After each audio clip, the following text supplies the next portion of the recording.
cyane nanjye ntaye yanjye yari ndende ariko ngoma nshakagura mvuge muri make mu bintu bitatu. Ndashimira Imana mu myaka 21 nungwase nagize umunezero muri umwaka wa 2021 ariko shitse ngaha muri Repentance. Imana ishimwe cyane. Ndashimira Imana cyane aho yankuye hari habi rwose nshira ahantu heza kuko narayimenye kandi rambwira ati nzo gutabara mwana wanje. Yarantabaye mu cyerekeye tuvanye ku kabuto, irantabara no kuri ryabuye kuri kajya kabuto. Imana yarangiriye byiza, umugabo wanje arashishikara arakitwa, ubu nawe yarabatijwe kuri ryabuye. Imana navuga ni hafi cyubahiro.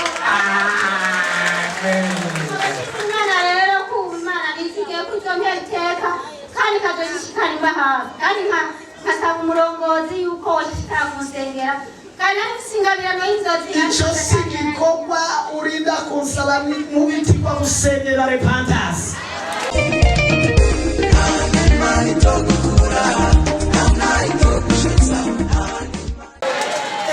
Dukomera amashumani Yesu yafashijwe n'ukuri kose. Ejo hirya y'ejo numvise telefoni ivuye mu gihugu cya kure irambarira ati kubera akabuto. Nsanga akabuto karavuye hano kageze mu bihugu bya kure n'ukuri kose by'abazungu. Nsanga kajya kabuto hari umuntu yakarihiye 180 kugira kamushikire. Mwebwe mukaronkera ubuntu ariko we wari 180 kugira kamushikire.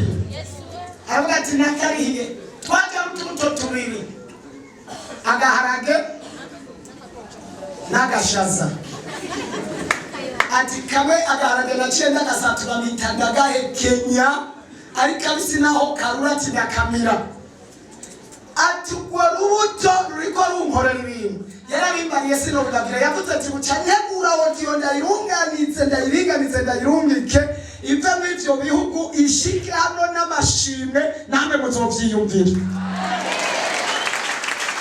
Yambwiye ibintu amarira aratemba. N'uno munsi ndacashima Imana nawe akabutoka kubera akabuto k'umugisha mu izina rya Yesu. Nuko reka dufate gukurikira nawe. Yesu nashimwe. Amen. Haleluya. Ndashima Imana muri Kampuni. Narifise ukuntu naguma nuzurinda munda afata amasengesho bikanka nkaguma munda ndibwa nguma nuzurinda ndibwa. Naho nafungura kwarubu naho ntafungura ndagumva nyene.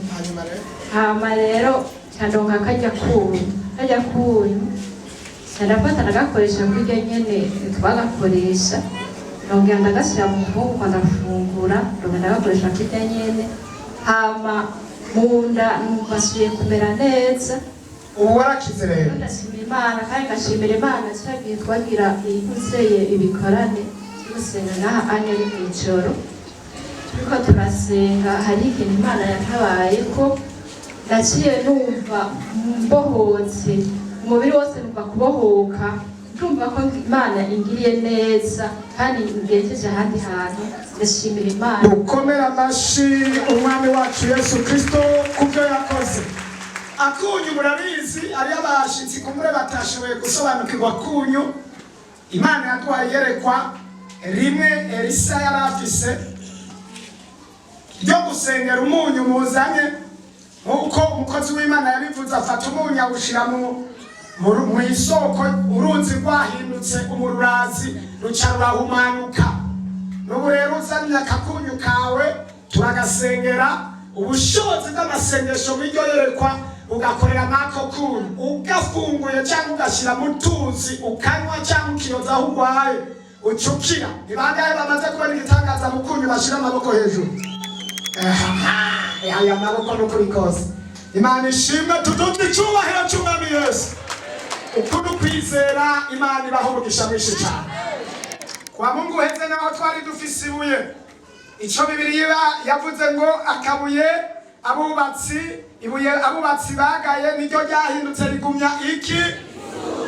twumvise ko ibuye ari inde? Duca dusengera ibuye kugira ngo iryo buye urijane nkuko Yakobo yaryisekuye akaca ahindurirwa ibihe. Mbega batwaye akabuye bamaze kubona iciza c'ibuye ni bande? Aha, ndabona Yesu ariko arakora mu izina rya Yesu Kristo. Sawa sawa, amahoro y'Imana bane nawe.